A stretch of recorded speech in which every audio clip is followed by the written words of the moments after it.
we'll push hard through this. Okay. So did everybody get a chance to read the workplace safety case study? Yep. Excellent. Okay, so the first section here, it actually jumps to the end, and it's about firing Stepanchik, however you say that last name. That's the guy they talk about at the end, and then if you scroll all the way to the bottom of the appendix and everything, it's got a memo, actual dismissal. Did you guys read that memo at the bottom? Pretty much, they just want to make an example of a guy. What's that? I couldn't hear you, sorry. Make an example of the guy.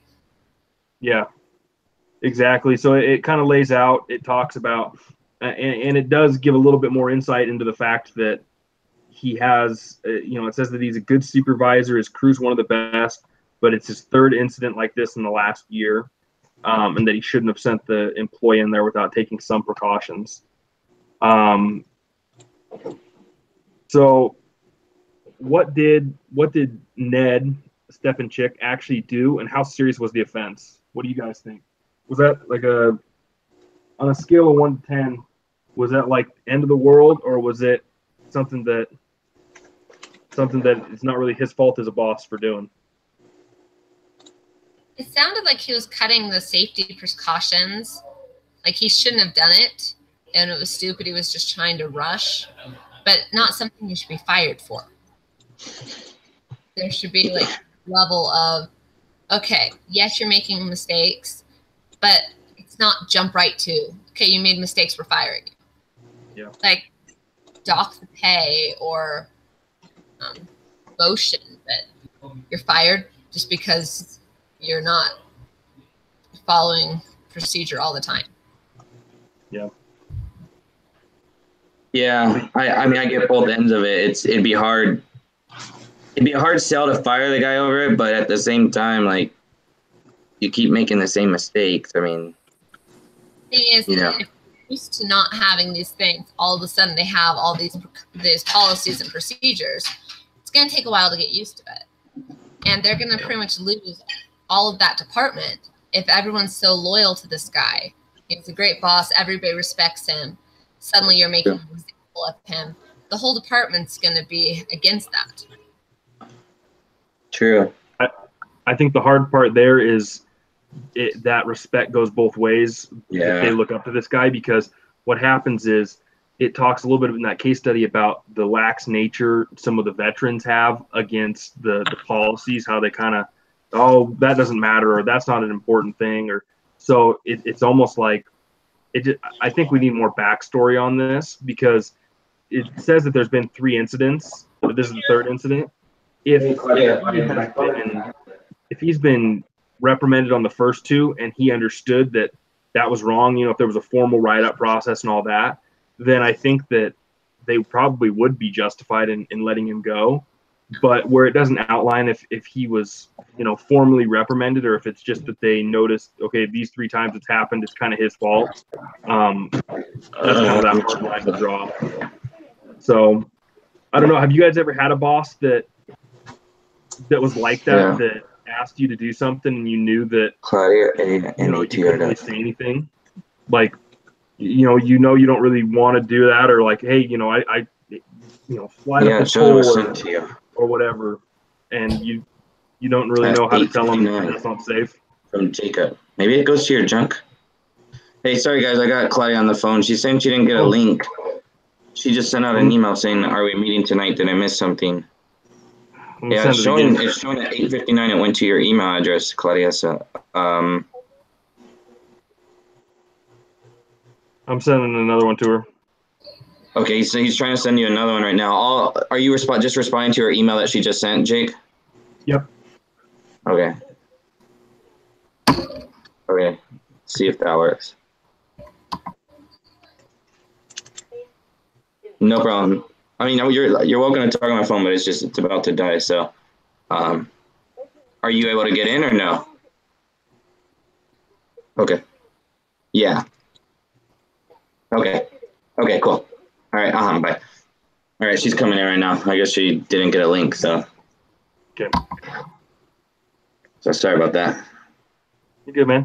I was saying, so just on that, like, have you guys ever had a boss that asked you to do something where you said, I don't know, I've been in that situation where you say like, oh, I'm not comfortable doing that. I don't think that's safe or that's against company policy. And you have your boss be like, just do it. Just go in there. Do it.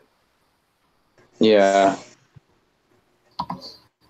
Yeah, I've been in a situation like that. I don't know that it's been that blatant, like it's against company policy, but like I remember when I was younger, I worked at Staples, and one of our bosses was like really big about like getting sales, and so he'd have us offer he had like a printable $10 off 50 type coupon type thing, and so with any purchase over a certain amount, he's like, well, just scan that and do that. And I kind of felt like, well, that's not right. It's not like at some point you're going to get in trouble for this and all this stuff. And so, because, you're supposed to basically getting the coupon from the client, right, to get the discount. So, so it was just, I was put in a kind of a difficult position, Yep.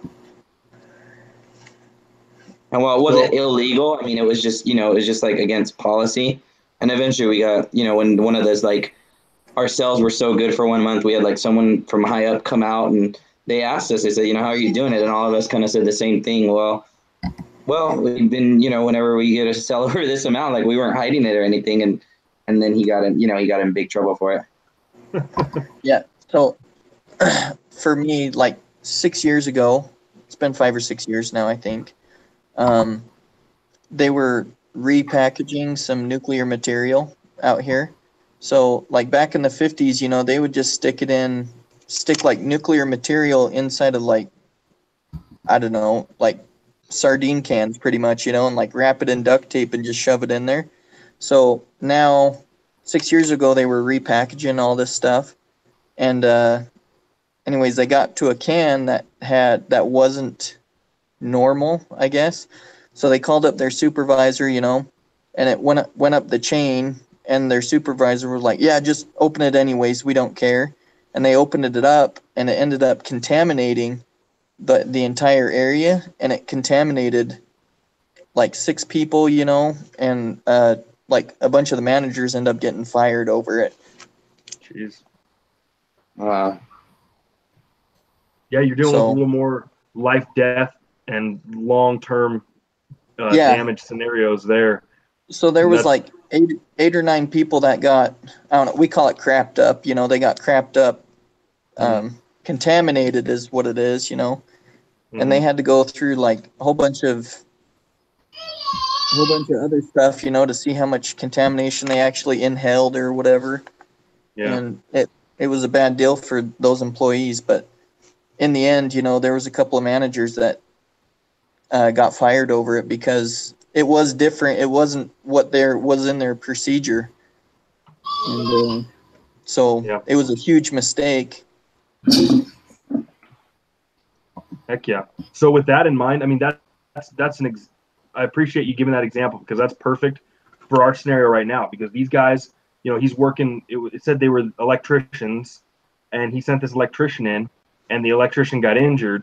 So obviously from the case study, it talks about that there's a lot on the line at this plant, from the day-to-day worker to the electricians. They have a lot of procedures because these guys can have machines turned back on them while they're working. You can have, if somebody gets on a crane, they could smash you. So there's a reason they've got all these procedures and they're so strict with them. So do you feel justified, or would you feel justified in letting him go for doing this? Or I guess, do you feel justified in letting him go? And would you say it's entirely his fault, or does the employee bear some of the blame for not saying, no, I don't feel comfortable doing this? Well, everybody is in charge of their own safety, like no matter what. That's like every company knows that, and like if you don't have, if you, I don't know, aren't feeling right, like you shouldn't be doing that, because of safety reasons, then you need to do a stop work or, you know, a safety shutdown or something, you know, and really think about what's going on. I mean, that, like out here where I work, man, everything is about safety. Like, honestly, like, this is funny we're talking about this because last week I got in trouble for a safety violation for having my cell phone in the front seat of the bus because I was distracting the bus driver with the light on my phone. Like, that's how ridiculous it gets with some stuff, you know? Yeah. But, like, I didn't get in, like, huge, you know, I just got talked to, like, hey, don't do that, whatever. But, like, I don't know, big companies, every little thing has a procedure. And if you vary from that procedure at all, then it's on you or on your manager. And, you know, like, I'm sure, like, they weren't following procedure at all when he sent that electrician in there. So that's totally on him. And he should, as a manager, you got to know better than that. So. Definitely. And I totally agree. I mean, as an employee, you gotta be willing to protect yourself. And then as a manager, once you get driven up to that level, you have to take some stewardship over the people that you're managing and realize that it's not just your job to be more productive. It's your job to also protect the people that work for you. You need to look out for them. So I totally agree. So what do you guys say? Justified in firing him, or do you think they should have given him another chance? I think firing was a little heavy. Like, demoting would have probably been a better option in my mind. Yeah. I think firing might be a little extreme, but I mean, I can make an argument for both sides. Yeah. Yeah. You have to ask, what were the first two safety violations he had? Was it something simple like having his cell phone out when he shouldn't have been? Or was he putting other people in danger in some other situation? Yeah. I mean, if he has major safety violations, it's going to be different than he had a couple little things and just wasn't thinking here. Yeah. Yeah, it's one of those ones that's kind of hard to say.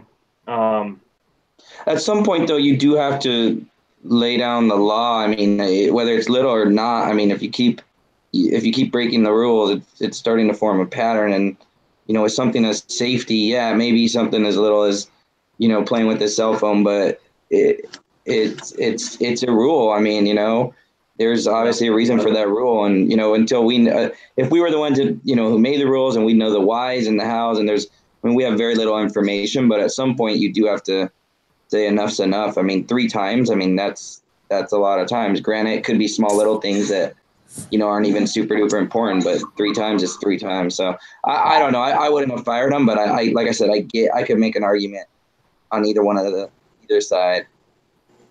Definitely.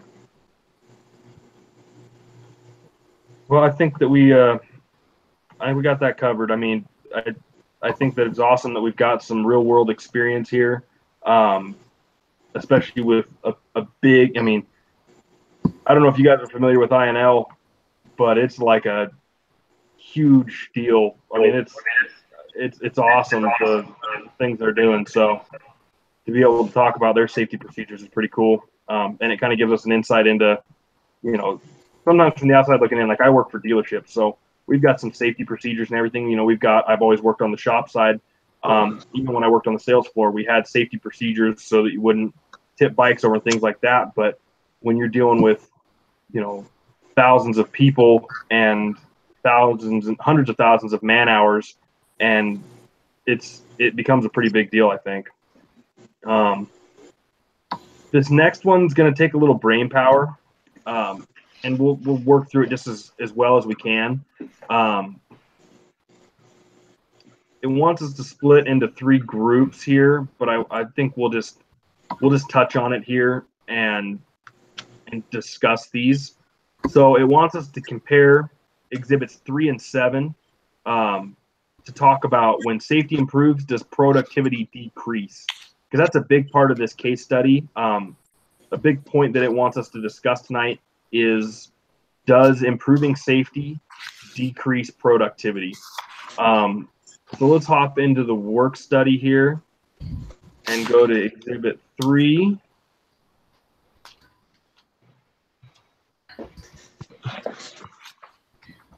Yep, page 13 on the thing. Yeah. So then it wants us 7 by 12 hours. I don't know, like in there, it was talking about the forklifts, you know, and how they were doing 10 to 15 miles an hour, and then they reduced how fast they could go into 4 miles an hour. And they said it didn't decrease productivity, but it did decrease like maintenance on the machines. It actually increased a lot too. A lot of things, I think, if I remember correctly. Yeah. Yeah. Yeah, it saved them money. It reduced wear on the machines, and it increased productivity, which is funny because you're driving 10 miles an hour less, but slow is fast, right? You know, stuff sometimes to a degree, right? So Right. I wonder if instead of, you know, all these numbers and everything are cool, and we can go in here and identify and see that they were more productive as they implemented more safety policies. I'm sure. I kind of like real world applications. I like talking about, you know, we see it in the case study talking about that they were trendsetters, and as they became trendsetters in safety, that they became more efficient as a company, and they were, you know, they went from being way on average with everybody to setting the standard that other people could follow. In your guys' jobs, what have you guys seen as far as safety procedures? Typically in your careers, have they slowed you down or have they sped you up? About the same. They haven't hindered anything, but they haven't really helped with time either. Okay.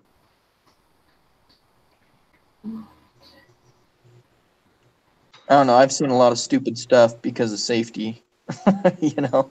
Yeah. But on the other hand, you know, like whenever they start a new construction project here, whenever they start building a building, you know, every morning they meet with the safety inspector, the building engineer, the head of construction. You know, they all meet together, and all they talk about is what they can do to help improve the safety of the construction workers and the employees, you know. And like I think bureaucracy slows slows work down, you know, but I don't think safety really slows work down. Yeah. It's interesting. It makes me think of like speed limits, right? And things like that. Like if people follow speed limits, do we get to where we need to go quicker than actually going faster? I don't know. I mean, it's obviously safer, but I think there's so many other factors at times. It's not just about, you know, like with driving, like it's not just about the speed limit as it is about people using their signals or about people not talking on cell phones by driving. You know, there's so many other mitigating factors that cause it, which is why the speed limit is in place, trying to factor in, I think, several of those other variables that you know, are different. So I'm self-employed, so I don't really have like safety guidelines in my office, so it's a little different for me. But when I think of it like that, like it's in place, I get the concept of why it's in place. Does it end up saving time? Not always, but it's better to get, you know, where I need to go safely than it is to get there fast. So yeah, so I've got two thoughts on that. The first one is it talks about in the case study. I really like the CEO in this case study because they talk about how they've reduced accidents and all that so much. But he says even one accident, even one death is too much. Obviously, no, you know, it was talked about the difference between having it be people and having it be numbers, and how when you just try to quantify it and turn it into this numbers game, there becomes an acceptable number of injuries to produce a product. Where as a CEO, he cares about his people, so he wants to reduce that to nothing. Obviously, that's not realistic in the real world. There's always going to be something that happens, but we always want to shoot for that. But at the certain point, it seems like we start to lose productivity. There's the fulcrum, right, where we get over that, and we've got so many safety procedures that we start to lose it. So I wonder if what you're talking about is a good point to sometimes and that's something we're in an HR class. So if we ever go into careers in HR, just identifying that sometimes it's not good just to throw a safety procedure in place. It's identifying the real root of the problem, right? It might not be the speed. It might be people weaving traffic and undertaking on lanes. And so identifying the real dangers and creating policies for those instead of just trying to make wide sweeping policies, right? Right. Sometimes it takes an incident to create a guideline or to create something. At my work, I work in an office, but we have the warehouse behind our office side of the building.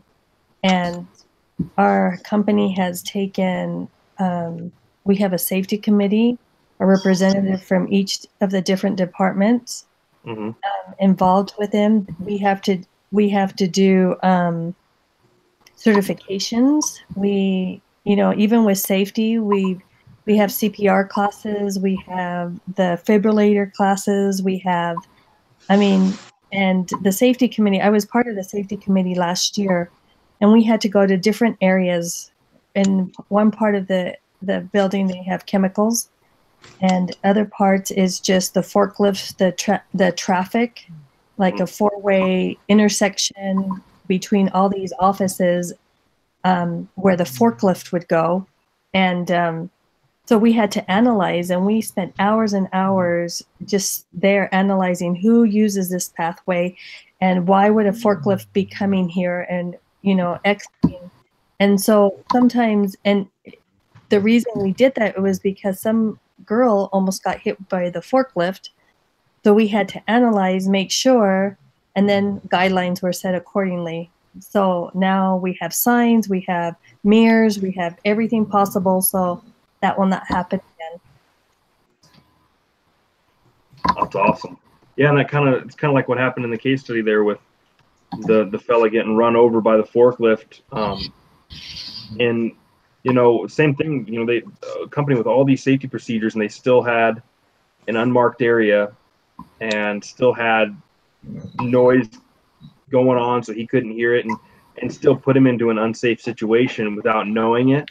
So it's just hard. How do you prevent every injury? And like you said, sometimes it takes an injury or an accident to implement a new policy, but the goal is always to enact those policies to see that stuff ahead of time and see a dangerous situation and repair it before that happens. So that kind of leads to the next thing. If you guys have the case studies up, hop over to Exhibit 5, and it shows all the serious injuries that they had over the course of from 87 to 91, and it wants us to look and see. It's saying that the injuries, obviously total serious injuries, are going down, and if we look across the board, it looks like everything is decreasing. It said to look and see if there's any that have increased. I don't see any. Kind of deceiving because 91 is divided into 3 sections, and then you don't have the last 4 months. Mm-hmm. So obviously that's kind of interesting that most of the injuries for 91 happened between January and August or July. Oh, so then it breaks. I'm sorry. So January to August, and then it breaks down July and August for injuries as well. Everything is on the downward trend, but it is interesting to look at. If you see the contributing actions, most of the time, the main cause of the contributing action for the injury was improper position, and the main issue for the conditions was congestion. So we can deduce that the biggest problem they had was too many people in the wrong spot. So when we look at that and we say, I don't know, if you've got too many people in the wrong spot, how do you get too many people in an improper position?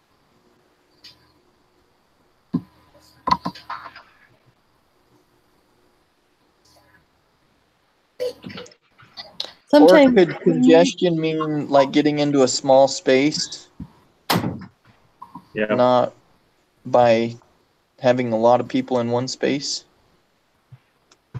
I don't know, because so out here, right, we have our own fire department, and whenever the fire department is responding to something, they get on the intercom and tell everybody that nobody's allowed to go into confined spaces. So I don't know. So to me, congestion would be small spaces, I guess. I don't know. Which would make sense in the industry they're in, with all the stuff they've got. You know, it could be a dude squeezing between vats or squeezing between machines trying to grab something. It is interesting to look at as the conditions. If you look, you'll see that congestion was decreasing. Housekeeping was decreasing at a slower rate. So it's one of those things where I talked about it in the case study. We see that some people, it said that they kind of had a 50-50 attitude where they said some things were very important and they adhered to the safety protocols. Some things they didn't think were important, like the crane operator, you know, getting 25 feet away from his crane. So how do we as employees decide which safety policies are more important than the others? So you just need to follow all of them. I agree. I agree with that. I agree with that because you can't be picking and choosing what's important and what's not, because at any given time, something serious can happen. Yep. Yeah, and the one time I think that, well, not necessarily the one time, but kind of Murphy's Law, you know, the one time you say, no, it's fine, I'll just do this, it seems like that's the one time that something bad always happens, right? Mm-hmm. So, Yep. I think that's the hard thing is sometimes, and I know I'm guilty of it too, as an employee, you say, nah, it's fine, I'll just do this, I'll get it done faster, and you just do it your way. I mean, I used to always, one of the dealerships I worked at, we didn't have an elevator, and we forklifted everything up. Well, two of them, we did that, but this one, you had to forklift from the outside. So you had to forklift the stuff upstairs, the bikes on pallets, and then you had to go upstairs. You had to go all the way around the building and walk upstairs and then undo it. So what I used to do is from the second story, I used to just grab onto the edge of the forklift and just shimmy down it. And I did that for like 6 months.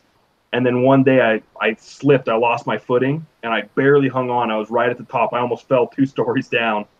And it was just because I was trying to save, 5 minutes of time, not having to walk up the stairs. And I just about fell right on my head.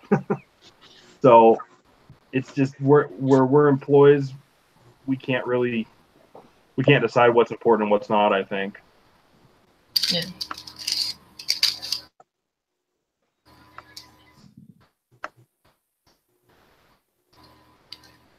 So for the last little bit, I just wanted to say, I think it's probably a policy based on the fact that someone's probably already done it for themselves. Good point. Obviously possible. Yeah, most safety procedures that I've seen are in place because of something has happened. Yeah. Yeah. So for the last part, let's just kind of recap here on the case study. What has Mission Valley done in the past to improve its safety record so much that they have so few serious injuries compared to other similar companies? So what are some things that they outline in there? Says they did spend $4 million on safety when they started trying to improve themselves. They did the guardrails around the ladders and things like that. Yeah. I think because they focused on it. I mean, it was always on their minds to focus on it. That culture is addictive, and if they're constantly focusing on it, then the employees are constantly focusing on it as well. Exactly. Do you guys have you had an experience where a manager has told you, he or she comes down from a meeting upstairs with the big boss and comes down and spends 10 minutes telling you, we need to do this, we need to do this, we need to do this, and then that's the last you hear of it until the next month, the next meeting, whatever.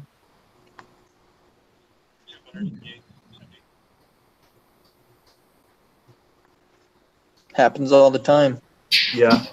So when that happens, do you take it seriously? If you know that every month they're going to come down, or every week, I can't remember if it was in this class or another class, we just read about an employee called it the flavor of the week. Every week the management would have a different focus. They wanted to do something, we got to focus on this, we got to focus on this.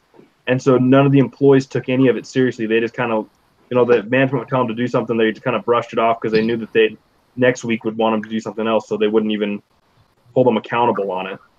So do you feel like, are you guys ever guilty of that? I know I am. Have you ever had that experience where you don't feel like management's fully invested in what they're trying to get going?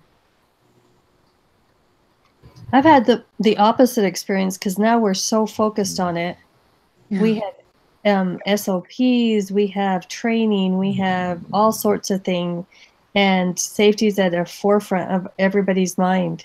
Even though we're in an office space and we don't, have as many safety hazards, but we walk all over the building, and so everybody has to be aware of what's happening, and even in the warehouse, certain procedures have to be followed, and so I think it's just what the company focuses on. Basically, it's always good to have safety in the forefront. So. Yeah, and I agree, and I agree with you that was the point I was going to round about to, is exactly that. When management gets on board, or when there's a focus and that that's a priority, we're more prone to follow it and more prone to get on board with it, because it cites it in the case study. Sometimes some of the forklift drivers, they were against it in the one area because they thought they were going to be the only ones with 4-mile-per-hour forklifts, and they thought that everybody else was going to make fun of them. So it's just like with wearing safety gear, right? I see it every day at a dealership. Guys don't wear helmets. Everybody at the dealership does, because it's policy that we wear helmets. But every dude and his dog riding in on their big old Harley Davidson doesn't wear a helmet because they're too cool, and they don't want to, I don't wear a full face. And I've had guys, because I wear a full face helmet. I got my race helmet that I wear for it, and they tell me, I remember my first time riding a motorcycle. And they all make fun of me for wearing a full face, but none of them even wear helmets. So it's that thing where I think that every single one of them, if they weren't so scared of the other riders making fun of them, would wear a helmet. So it's just kind of a funny situation. And let me ask this on those lines. So at everybody, who wears their seatbelt every single time they get in the car? Oh, I do. I do as well. I did until I had kids, and now I do. Yeah. Oh, Michael, come on, man. Yeah, I'll admit that I sometimes I'm in a hurry and I just get in and go. And I mean, I eventually will always try to put it on, but if I'm just going across the street, I don't. I should. Yeah. Don't even turn the car on until the seatbelt's on. Yeah. Eventually I do, because my car keeps beeping for ever. So that's a good, that safety feature really helps me out. Heck yeah. Yeah, so my work makes me have a physical every year, and every year I have to answer if I wear my seatbelt to them or not. Oh, and then really? if I don't wear it, they sit there and give me a 10-minute spiel. So I just wear my seatbelt so I don't have to deal with them. Where I work, we have a wellness program, and part of the questions that we have, if we are participating in the wellness program, every week we fill out, we complete questions, and one of them is, do you wear your seatbelt? And so you get points, and then you get merit. You get rewards for getting so many points a 6-month period. So with safety, they even include that as part of an incentive. Cool.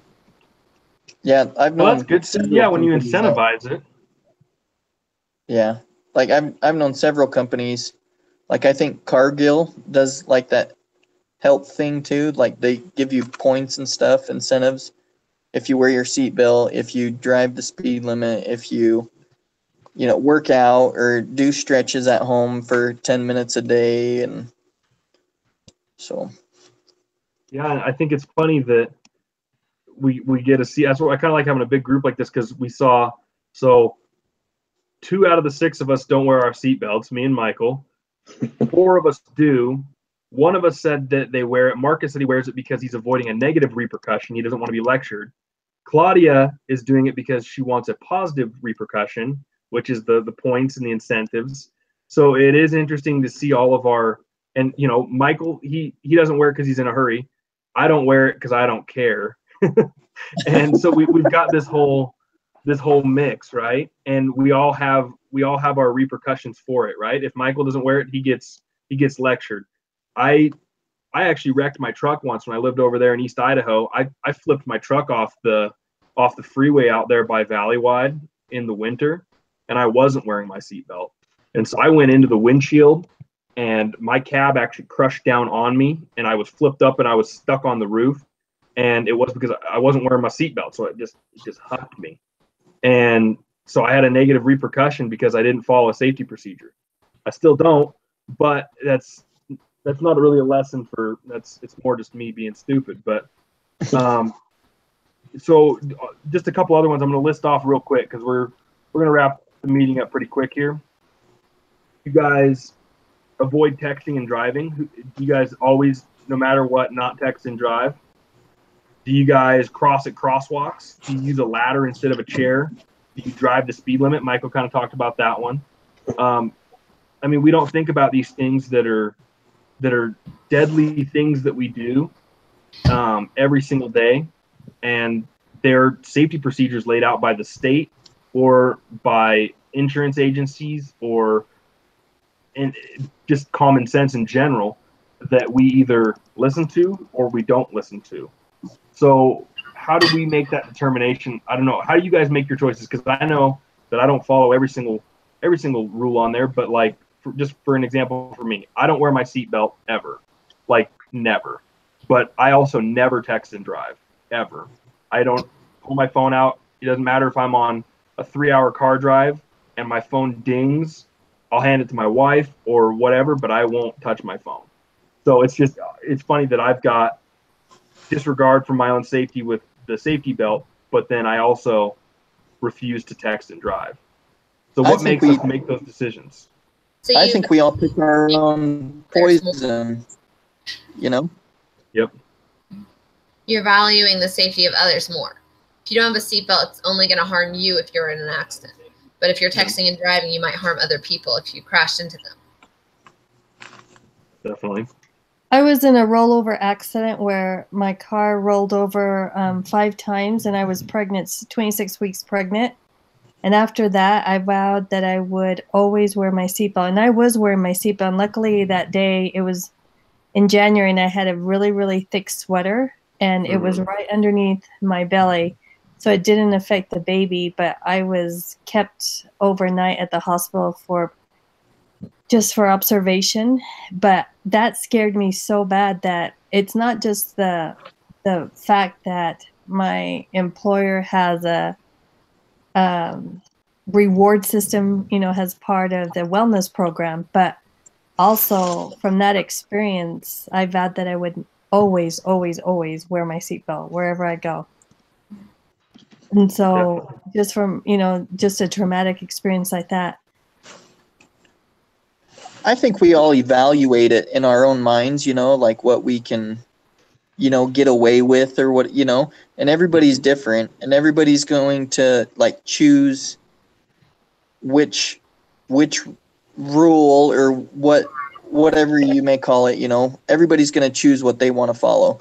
You know, some people might choose differently than others, but I think, you know, everybody, like I speed all the time, you know, like everywhere I go, I speed.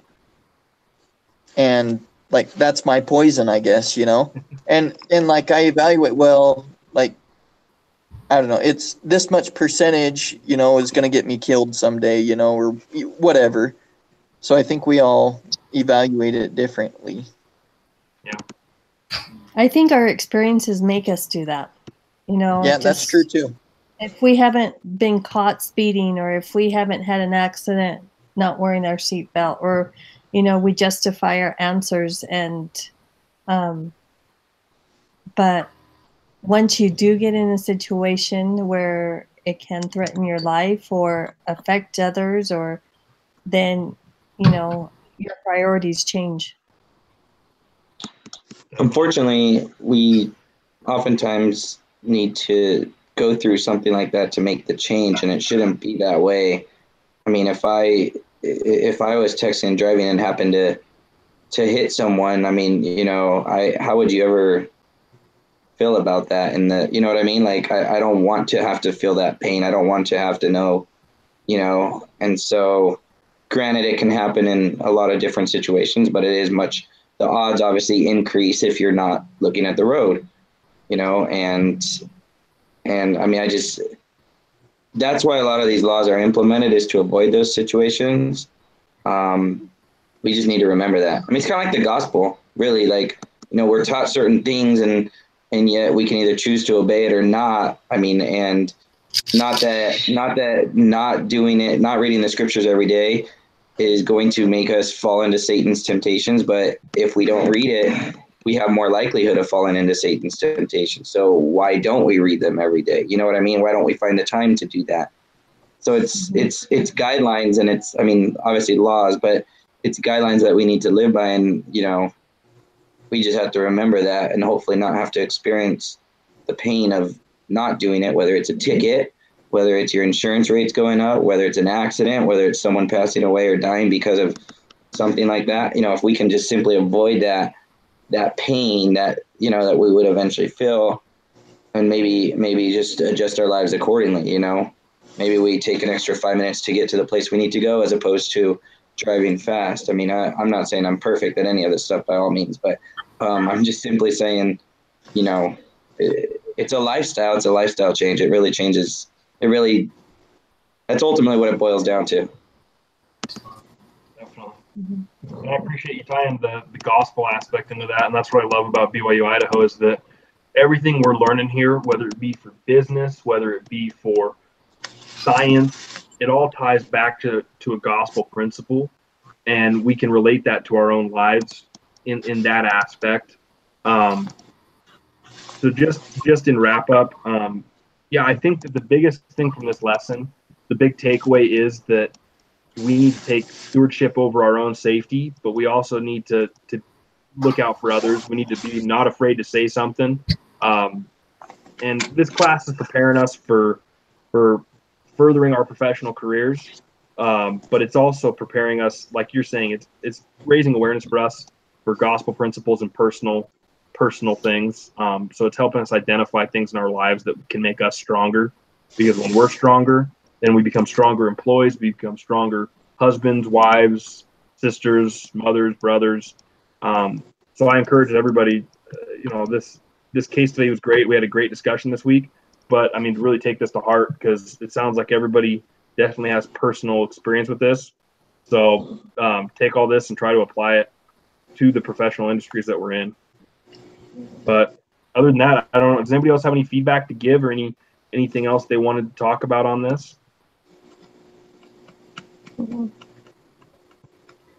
No, good discussion though. Yeah, that was a great discussion. You should definitely wear your seatbelt now. You've tempted me by talking about it so much tonight. I know. It's going to snow over here tonight too, so I better wear it tomorrow. Cool. All right, guys. Well, I'll get this link posted, and then I will get the discussion leader assignment wrapped up. And then just a quick deal here. I'll stop the recording.